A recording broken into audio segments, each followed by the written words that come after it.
So over the last year or so, a trend has been emerging in sneaker culture, and that trend is pre-distressed or pre-vintaged sneakers. And while I know there's sneakerheads out there who find this trend kind of cheesy, I mean, we've seen so many different cream and sail colored midsoles over the last couple months, I think some people are getting sick of it. At the same time, it's really no different than pre-distressed jeans. And because this trend has really started to take off, it looks like Nike and Jordan Brand have fully embraced it. I mean, we had the off-white Air Jordan 2s with cracked midsoles, and now we're getting the vintage green Nike Dunk Lows. But in my opinion, there's no better example of this pre-vintage-fied, is that the way that you say that? Pre-vintage-fied? Pre-vintage-fied look taking over sneaker culture than in the Air Jordan 3 Muslin. What's up everybody, I'm Seth Fowler, and today I'm reviewing the upcoming Air Jordan 3 Muslin.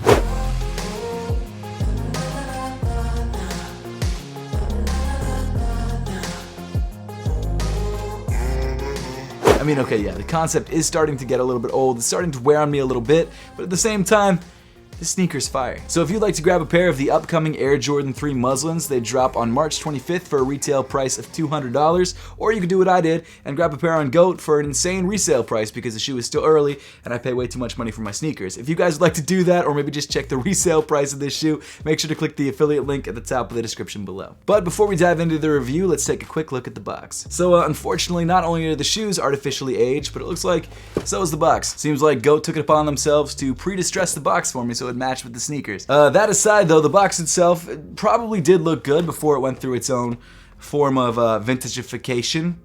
What did I just say? So the box kind of mimics the midsole. You've got this really nice matte cream color, like the front half of the midsole, and then on the other side of the box, you've got this really nice sort of glossy, like tan color, like the back half of the midsole. I think that's actually a really nice touch. In the middle of this matte portion of the box, you've got this really cool glossy red Jumpman that I absolutely love. I love how much it pops. This is actually probably one of my favorite Air Jordan 3 boxes because of, I guess, the color scheme. I like how clean it is. I grabbed a size 9, which is my true size, and the official colorway of this shoe is Muslin University Red, which is kind of interesting because muslin isn't really a color, it's a material. It's like canvas. It's like saying that the colorway is Canvas University Red, which actually, now that I say it out loud, doesn't sound that weird, but muslin, it doesn't make as much sense. I don't know. Regardless, that's the box for you. Hopefully your box won't look like this.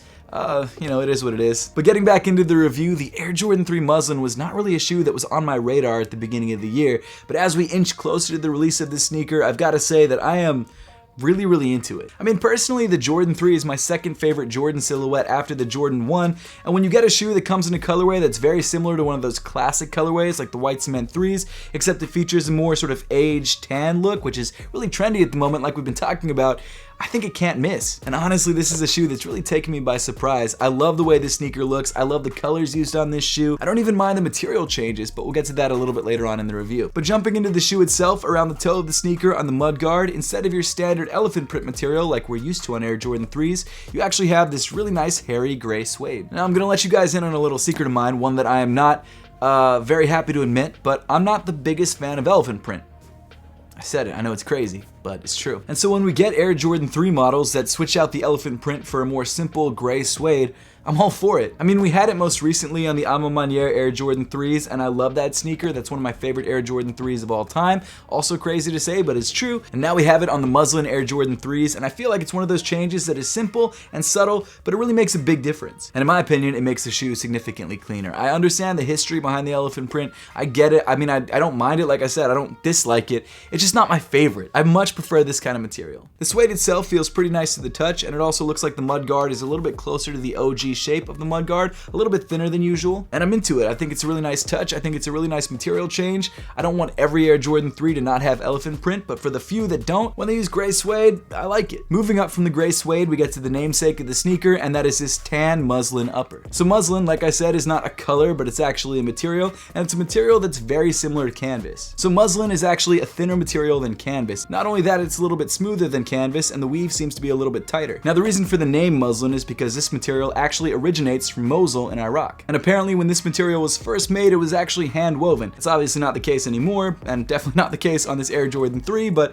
that's sort of the origin and the history behind the material. And while it's not a material that you traditionally see on the Air Jordan 3 or any of the other numbered OG Jordans, it's still not a bad look on this sneaker. Now to be fair, that might have something to do with the actual colorway of the shoe. I think this sort of light sail or tan color would look good in any material that you use it in, but regardless, I like it. I think the upper of this shoe looks very clean. Now although I like the look of the muslin upper, I do have to say that I think over time this shoe will get significantly dirtier than a standard tumbled leather or leather Air Jordan 3. And the reason for that is that this material is a lot more absorbent than leather. This material will actually suck in dirt and liquids and hold them, and there's not really any good way to get them out other than scrubbing at them, which honestly would probably ruin the suede. So this shoe is probably going to be a dirt magnet, and there's not much you can do about that. So it'll look great when you first start wearing it, and then 6 months down the road it might not look as clean. On the other hand though, if you're a sneaker customizer, this might be your dream come true. I used to customize sneakers. I started out with Vans and then I moved on to Air Jordans later on, and I've got to say that canvas Vans were so much easier to paint than leather Jordans. There was so much less prep time.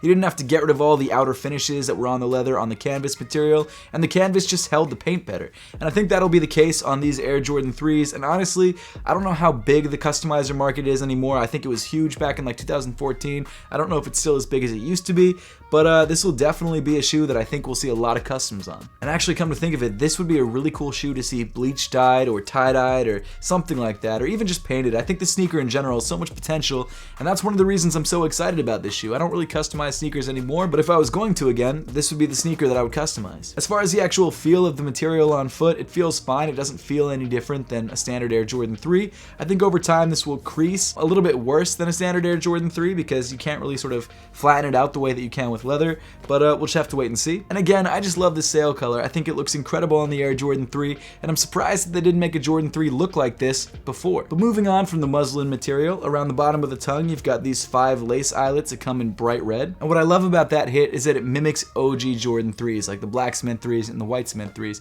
It makes this sneaker feel rooted in OG Air Jordan 3 history and not just look like a brand new colorway. Just above the bright red eyelets, you've got 3 more eyelets in a darker tan color, and weaving through these eyelets, you've got these flat, sort of paper white laces. They're not really a true white, they're more of like a sail colored white, but regardless, they look really good on this shoe. And of course, if you're not a fan of these white laces, they do give you a set of gray laces if you decide to switch them out. Underneath the laces, you have more muslin material on the tongue, and like a standard pair of Air Jordan 3s, those ventilation holes don't make a difference when it comes to ventilation. It's kind of ridiculous that they're there, but they look nice. Then at the top of the tongue, you've got more of that sail colored muslin material, and in the center of the tongue, you've got your Jumpman logo embroidered in red. Moving inside the sneaker, you've got a gray sock liner that matches the gray suede on the upper and also the gray outsole of the shoe. And on the back of the tongue, you've got your classic red sock liner that really brings you back to those OG Air Jordan 3s. Then rounding off the inside of the shoe, you've got a red insole with the white Jumpman printed on the heel. As far as sizing and fit, the Air Jordan 3 muslin seems to fit just like every other pair of Air Jordan 3s. For me, that's true to size, but for you, it might be something different. So before you grab a pair of these, I do suggest trying on a pair of Air Jordan 3s if you've never owned a pair before, just to make sure that you're grabbing the right size for you, because this is not a cheap pair of Jordans. It retails for $200, which in my opinion is too much.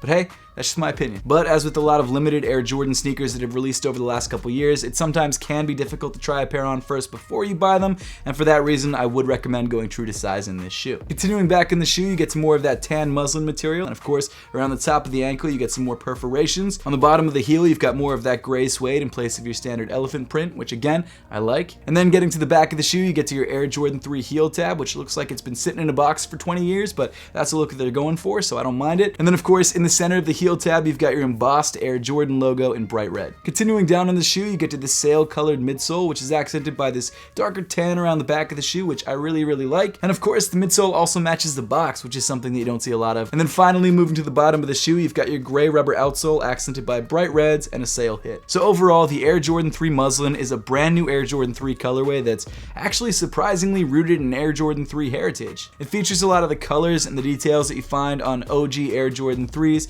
and I also like the way that this shoe kind of looks like it's been sitting in a box for the last 20 years. I understand that this colorway might not be for everyone, but for me, I really dig this look. I think it's going to be great for summer, and while I don't mind the muslin material on the upper, I kind of wish they had used a leather because over time this will get very dirty and there's not an easy way to clean it. But with that being said, for customizers, it's a great material choice. But that pretty much wraps up the video for today. Now, I would love to know your thoughts on the upcoming Air Jordan 3 muslins and whether you're planning to grab a pair of these for yourself or whether you're letting them go. So make sure to let me know in the comment section down below. But as always, thank you so much for watching. Make sure to subscribe if you haven't yet, and I'll see you all in the next one.